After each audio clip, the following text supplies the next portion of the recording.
Good evening, everyone. Welcome to our second live back in-person lung cancer living room. Thank you all for joining us tonight. We, as I said last month, couldn't be more thrilled to be back in person, to be able to see all of your lovely faces and share hugs and food and wine and great conversation. As many of you know, tonight's conversation is going to be around palliative care, and we're going to tie in some caregiver stuff sort of at the end of it. And so we are more than thrilled to have Dr. Millie here to come and speak with us. She is Chief of Oncology at Palo Alto VA, and she's on faculty at Stanford as an associate professor. She did a living room about 1.5 years ago, but it was during COVID and it was virtual, and I think it was around or on Veterans Day. Yep. And talked about a lot of the work that's going on in veterans. And of course, those of you who know GO2, and I know all of you do, know about the special work that we do within this population, particularly around screening and early detection, but of course also along the entire care continuum. So thank you so much for being here. I want to jump into the conversation. Our hope tonight is that everyone will, I think when we say palliative care for the lay person, particularly for those who are newly diagnosed, it's a controversial sort of conversation, mainly because it's misunderstood. So we really want to make sure that everybody that walks away today understands what palliative care is and what it isn't, right? And so with that, let's kind of jump right into what is palliative care. What do we mean when we say it? Yeah, I think it depends on who you ask and the context in which it's brought up. I think most practicing oncologists practice some form of palliative care. Of course, every time we see a patient, we ask about symptoms, we ask about quality of life. We try to do whatever we can to try to provide guidance and medications and support to help with those symptoms and things that our patients discuss with us. So I do feel that we all practice palliative care. Palliative care as a specialty is just basically the people who provide that level of expertise in symptom management have extra training.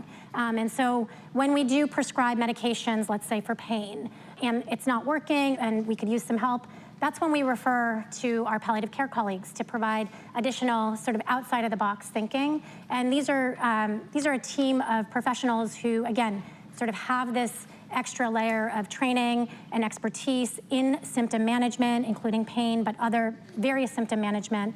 And they all co-manage with our patients the various symptoms that may arise as the illness trajectory continues for patients. And so I think it's a really useful thing. Not every facility has a palliative care department. And so it is important to understand whether your facility, wherever you're seeking care, has palliative care available, how it's being offered. Certainly at Stanford and VA, I've seen differences in how palliative care is delivered. I think in the optimal model, you would have palliative care sort of embedded into the lung cancer clinic. It's not always possible due to staffing or other issues, and so these are people that I have on my kind of speed dial on my on my cell phone. So when I have a patient and I'm trying to help them and haven't maybe figured it all out, I'll call them up or text them and just let them know, hey, do you have any thoughts on this, or I'm going to send this patient to you, and then they facilitate getting that patient in quickly and being able to address their concerns. I think now that we're doing a lot of video visits, it's also facilitated palliative care in a lot of ways.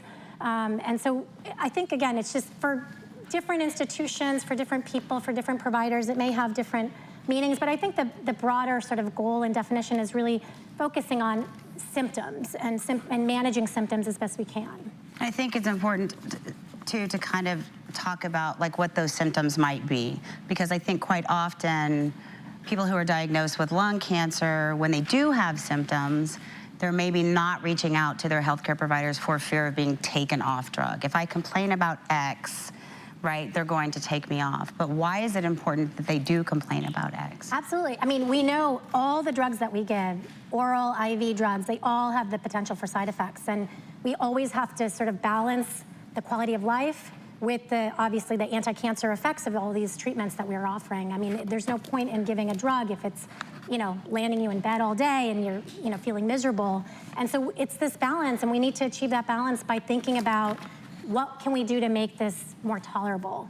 What is this an expected side effect? Could there be something else going on? We worry about lung cancer progression as a cause of symptoms as well. And so a lot of different things that we absolutely need to know what you're feeling and really try to think about how can we manage this.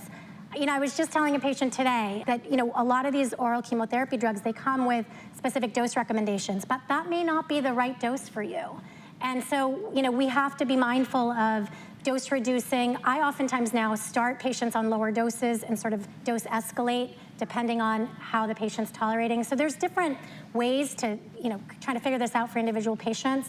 And I think it's just one of those tricky things, that we need to work out together. But we absolutely, as oncologists, we want to know what you're experiencing. And it's not that we're going to take you off drug. It's really about trying to manage the side effects, thinking about dose reduction strategies, thinking about maybe giving a break.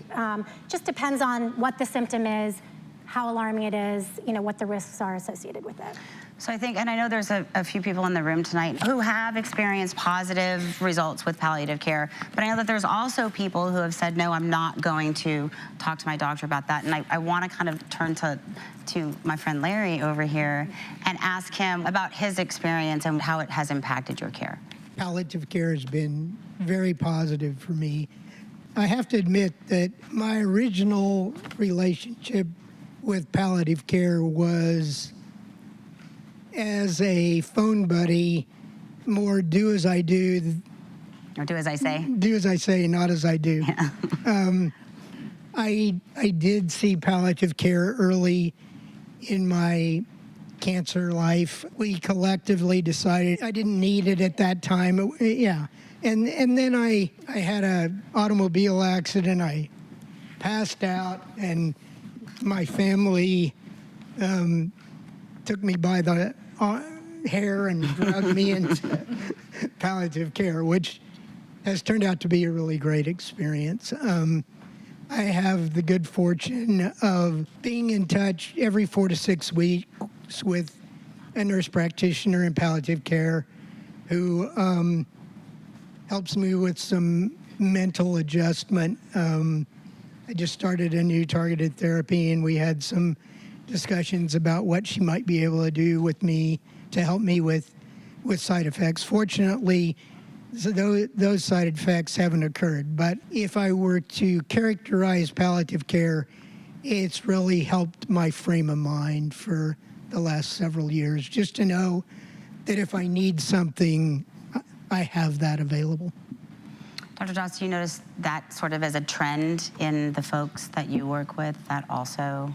Yeah, and when you talk about sort of the mental, so when we talk about symptoms, it's not just physical symptoms, but mental symptoms. And, I think sort of it's an all-encompassing sort of definition. So it may shift over time. You have a palliative care provider, and you may have gone to him or her for a particular reason, and then you have that relationship, and as things change, as your treatments change, new things come up, and there may be times where you focus more on some of the mental struggles around your treatment and diagnosis, and other times where you're focusing more on your physical struggles. And I think it really does evolve for everyone differently throughout time.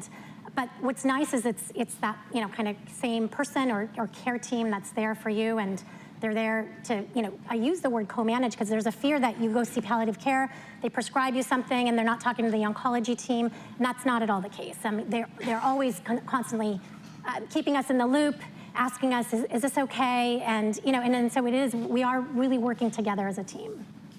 I really think they're augmenting what the oncologist is doing. I agree. Yeah, working together. How many people in the room always sort of assumed prior to your diagnosis, and maybe even at the beginning, that palliative and hospice or end-of-life care were the same thing? Yeah, and I think it's pretty standard, and I think we hear that on the helpline a lot, in particular when we're making a recommendation that the folks calling call their healthcare providers or their medical oncologists to discuss this palliative care option. So, Millie, you mentioned that it's not offered everywhere.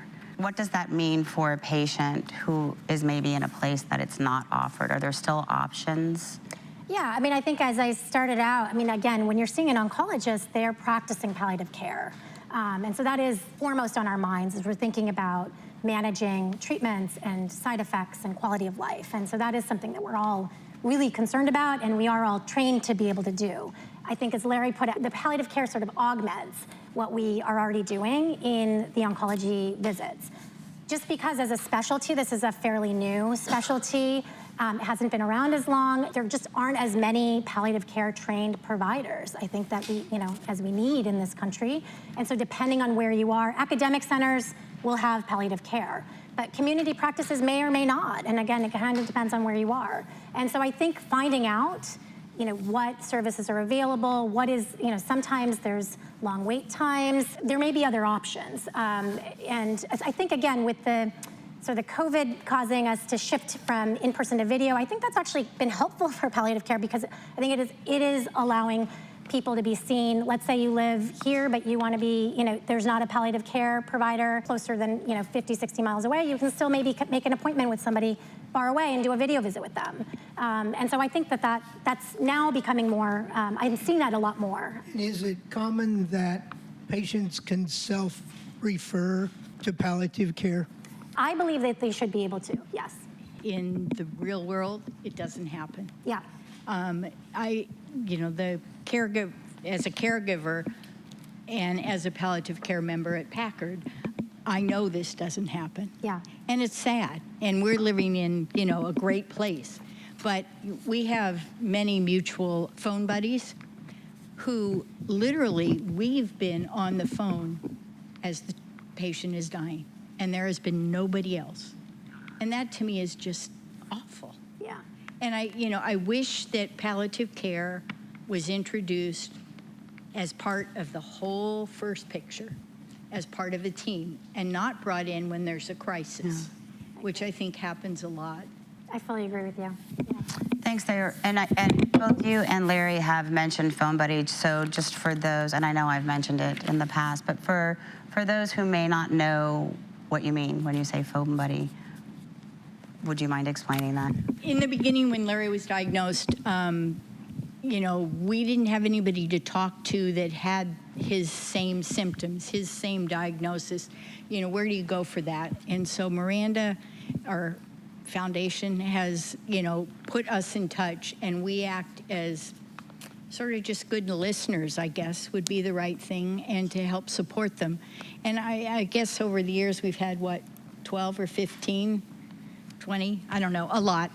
But what's been really amazing to us is that so many of them do not have access to palliative care, and that they're, once their diagnosis has, taken a turn for the worse or whatever, we're in contact almost weekly, if not daily sometimes, and there's nobody else. And that, that's a difficult position, obviously, but also a really important one, because you're alone enough in your diagnosis, and it's nice to be able to reach out to a friend or someone else and say, hey, this isn't working, I need some help. Yeah, thanks, Thayer. I appreciate that. I mean, I couldn't agree with you more that Miranda does a fantastic job. We've talked a lot about the sort of quality of life and side effect management and how important that is. We just touched on sort of the mental health piece, and we talked, Larry, I think you just said it, or Thayer, you did, that this diagnosis can be incredibly isolating. And then when we threw COVID in the mix with all of that, it was even more isolating, right? We do have programs like the Phone Buddy program to make people feel less alone, hopefully. I mean, that's the goal. But depression and anxiety are a real thing, and I think also quite often stigmatized, right, as something people don't want to reach out about. Can you talk a little bit about the importance of sort of maintaining quality of mental health as well as side effect management? Just to sort of destigmatize it, it's really common and it's almost expected. I mean, you have this life-altering diagnosis and all the uncertainties that are associated with that. And so we do try to talk about that and, really understand every individual's social circumstances, their own mental health history, how they're coping, how they plan to cope. There's a lot, and it does change over time. And I think, these days we have so many different ways to approach mental health. And so sometimes it's just about connecting someone to a therapist or just someone to talk through a lot of what's going on. There are medications. I have a lot of patients who don't want to start another medication, and that's perfectly fine as well. But we talk about the different options, and we really do try to spend some time, how are you dealing with this? How is your family dealing with this? How how can I help and support you? And, at Stanford, we started sort of a questionnaire that we're asking all of our patients when they check in, and that kind of triggers extra questions. Again, just today, I had a patient who, sort of answered a lot of the questions in a way that triggered something to me in the chart that made me say, oh, well, I need to really think about that. We're gonna, of course, talk about the scan, we're gonna talk about the treatment, but I'm gonna focus, some extra time on this as well. And so then I go through the extra questions and I ask the patient, what support services are you using? And then I hear, oh, I have X, Y, and Z.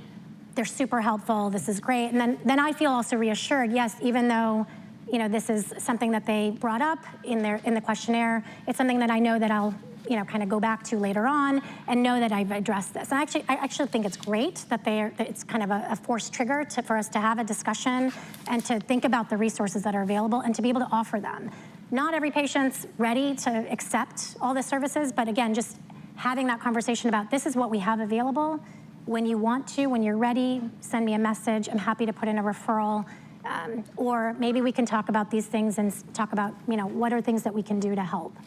So there's a lot of ways that we can sort of talk about mental health coping as a patient is dealing with their diagnosis and their treatment. Yeah, and I can't help but think that even if there's not active, palliative care at any one center, that a medical oncologist couldn't help the patient to sort of navigate through some of these challenges outside of coordinated palliative care program. Yeah, right? Absolutely. So it's worth the conversation. It absolutely is, and sometimes we also, talk to our social workers about access to support groups like this, and and support groups aren't for everyone, and some people really benefit from individual therapy. Other people, like the idea of support groups. There are support groups, throughout the country, and so connecting people to the resources and really, starting to talk about, what are the things that we can do, what are the things that you're open to, and really trying to tailor that.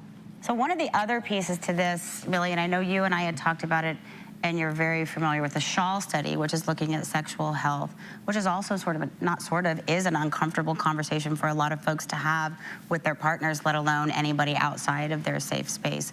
Why is this also an important Yeah, I think it is an uncomfortable topic.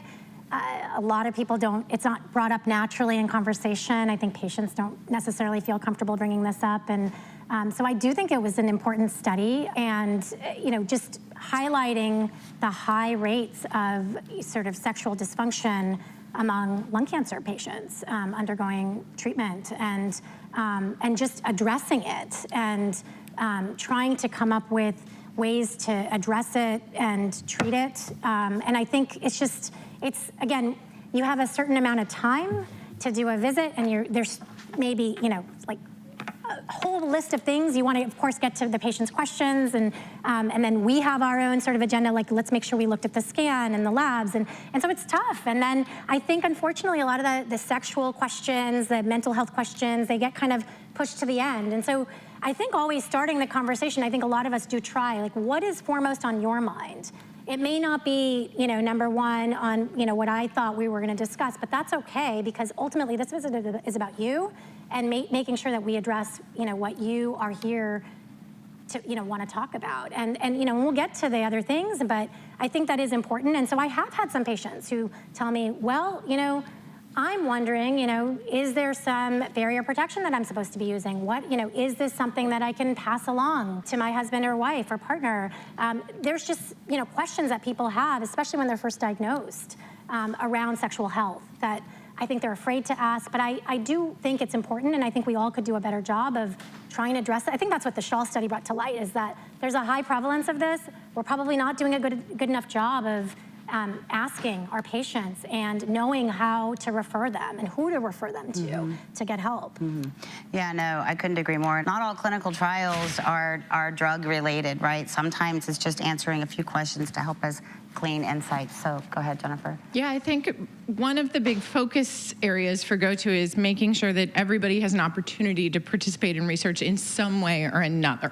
It's so important, and Shaw's a good example because it was done in our lung cancer registry, which is all patient-reported outcomes, and so it's just asking the patients and caregivers, there's caregiver surveys as well, questions about what's your experience and what are things that we can learn about real-life experience, what's going on in your lives that GO2 and others in the medical community can really address. And so that makes it really impactful. Shaw's been submitted for publication now, but you described it perfectly, and that what it really brought to light was the very high prevalence of women's sexual health for people who are on different types of lung cancer therapies. And it was something that really hadn't been well detailed before, because no one asked. Yeah. So we really very much encourage everyone to either participate in a clinical trial if it's an option in your treatment journey. It's a conversation you should be having at every decision point of, does it make sense to go on a standard of care? Does it make sense to consider a trial at this option? Why or why not? And we have some great navigators on our Lung Match program who are happy to help you talk through that decision-making process. But if that's not the right option, you can still participate by things like the Lung Cancer Registry, things like data collection and contributing to the conversation so that we can learn more. Great, thanks, Jennifer. So we've talked about what palliative care is, right? It's there to relieve and manage symptoms and side effects, both physically and mentally and sexually, right? That is the purpose of this. But Dr. Doss, is there data outside of what we even know from the Shaw study that shows improved outcomes in people diagnosed who have palliative care as part of their normal care routine? So this was a study that was actually published in the New England Journal back in 2010, so a while back. I actually remember going to ASCO and hearing this study presented. It was sort of groundbreaking at the time, because here is an intervention that provided a survival benefit to lung cancer patients that was really not your typical intervention in the sense of like an added drug or something like that. This is early palliative care, so introducing palliative care at the time of diagnosis for a patient who has advanced or metastatic lung cancer. And sort of as a randomized study, so integration of early palliative care versus routine standard of care, going through your cancer treatment. And what they found was a 2-month survival benefit for those patients who were introduced to palliative care early on.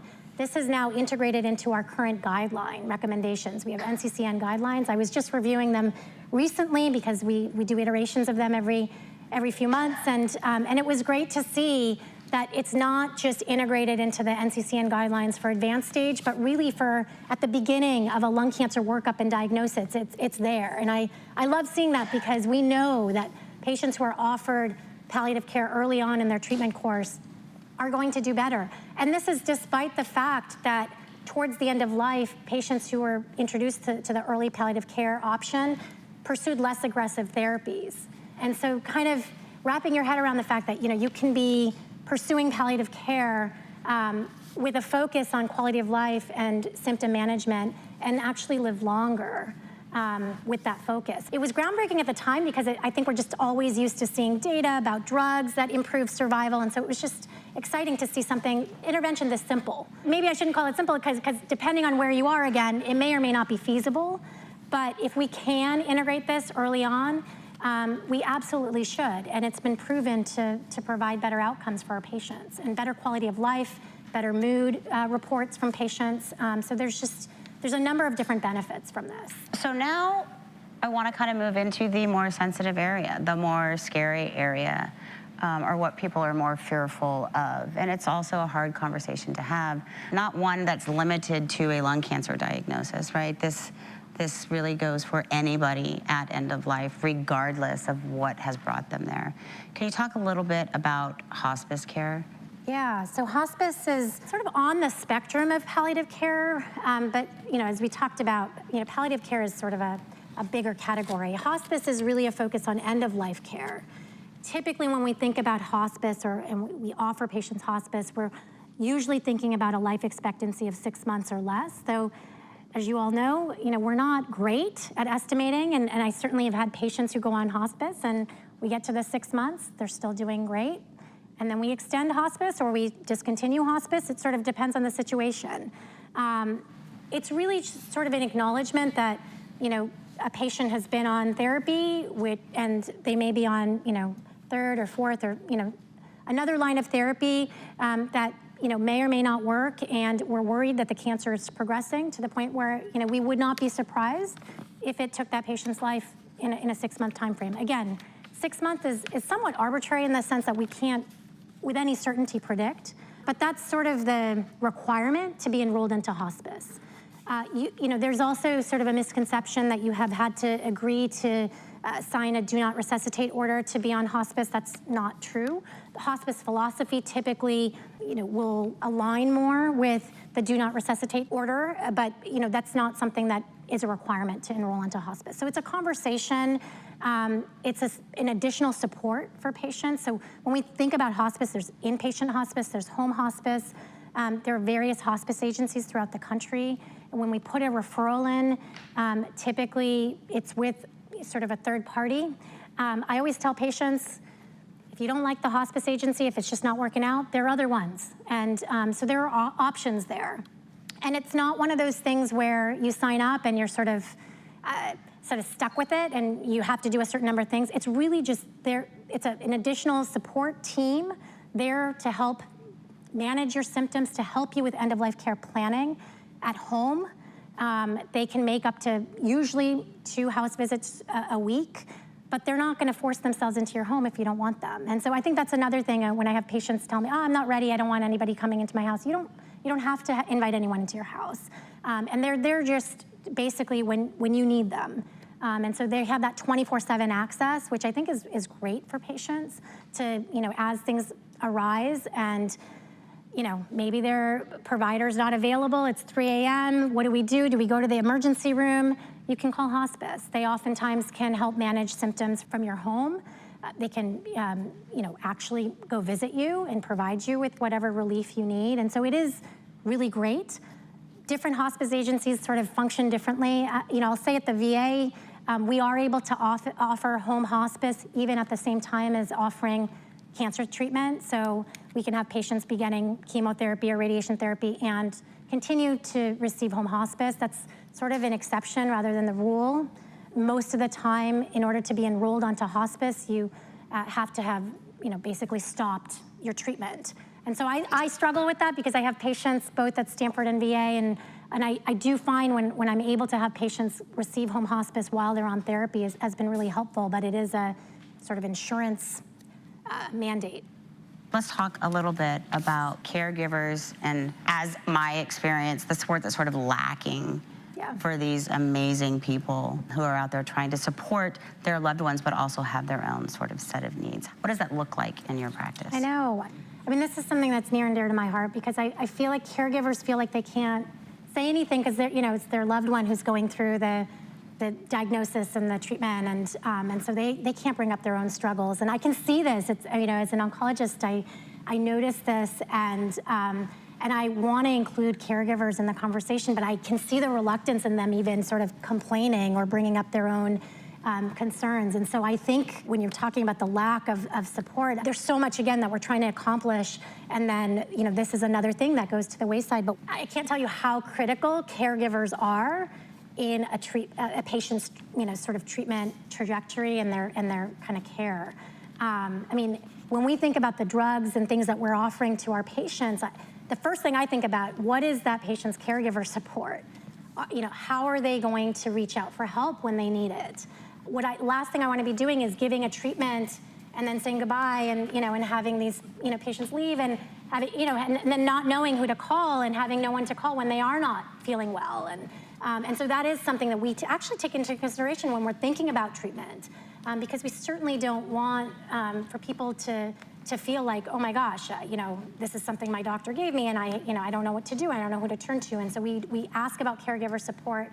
And then honestly, I've seen a lot of the times, our caregivers have jobs and they have other responsibilities, and how do you deal with that when you're having to bring your loved one to doctor's appointments and scan appointments, and it's just, the list goes on, and I think it's really hard.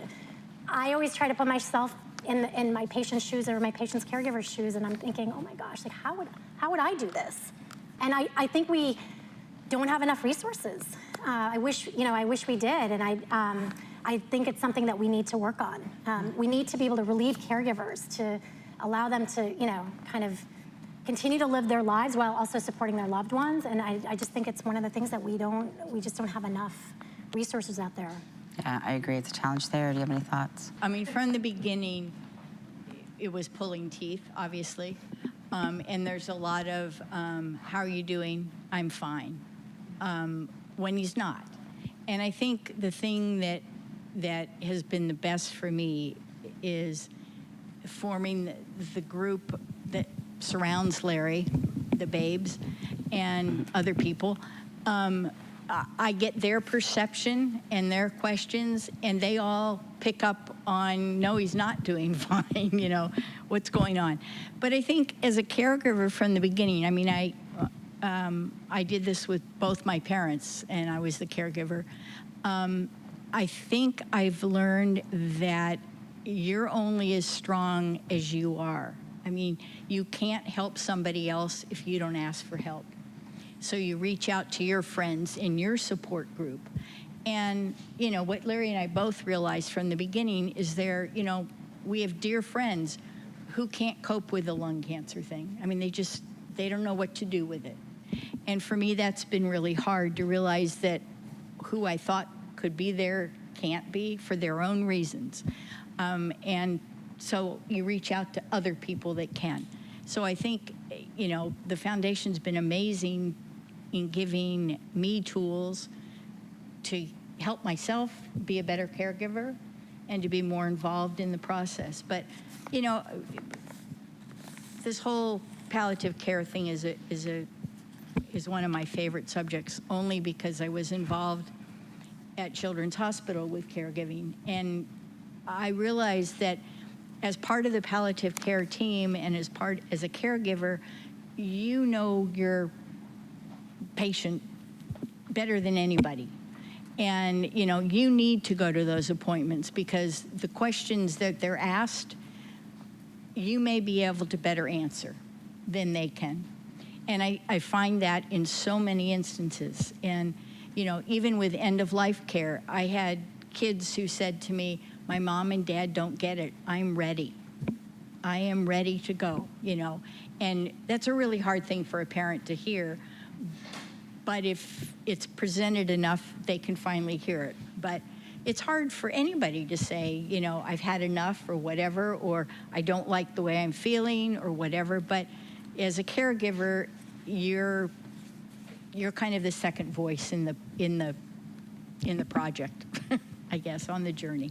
I mean, I think a lot of patients feel like they're letting their caregiver down if they decide, you know, I don't want any more treatment. And I've seen that time and time again. And I think it's really powerful when, you know, you have these conversations and then you know, bring the caregivers back and you let them know. And you know, and of course, the universal reaction is absolutely not. Like, you're not doing this for me. And I think just reminding people, you know, to feel comfortable having these conversations. Sometimes it's going to be in the doctor's office.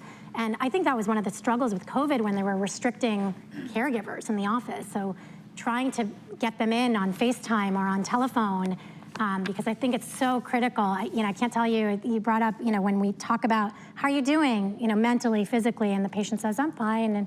And the caregiver says, what do you mean you're fine? You know, and they list a number of different things that happened in the past week. And, you know, and so it's like, oh, okay. And then, you know, the patient's like, yeah, actually that did happen. And so it gives us a more complete picture of what's going on. And it also allows the caregiver a voice to really bring in their concerns and bring up questions that maybe the patient had that didn't feel comfortable asking, or maybe the patient didn't even realize that their caregiver's thinking about these things. And because, you know, maybe there's a hesitancy in talking about that. So I do think just having it be sort of the norm where we invite caregivers to join in the conversation, it really goes both ways. It's so helpful for us. I think it's helpful for the patients and the caregivers as well. Thanks. We talked about a lot of things tonight, this evening. What is your hope that people take away from this conversation?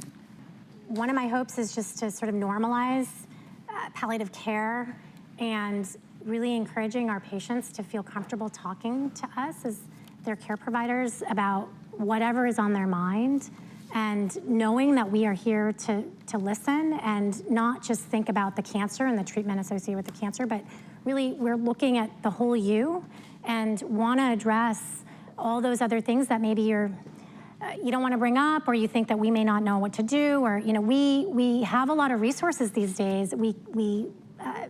send a lot of our patients to see other specialists, and palliative care is another specialty. And there's this, I think this whole co-management model, and I think again, sort of normalizing what palliative care is, and then talking about hospice as a tool to really prepare for end of life, and something that nobody likes to talk about, but I think is really critical.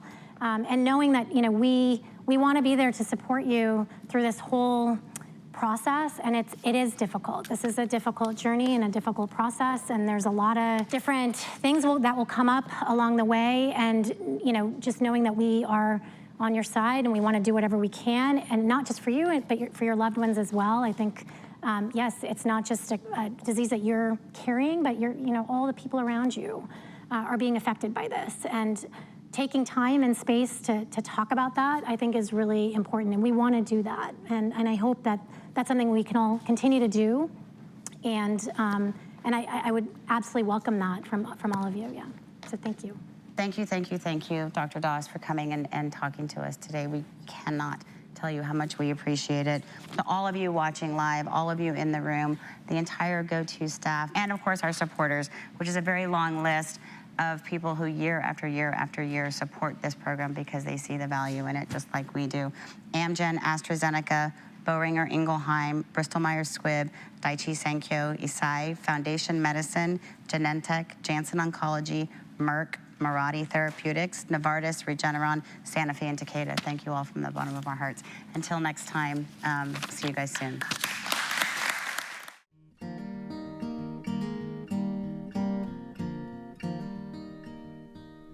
So I'll be brave if you're brave. I'll be brave, but only if you're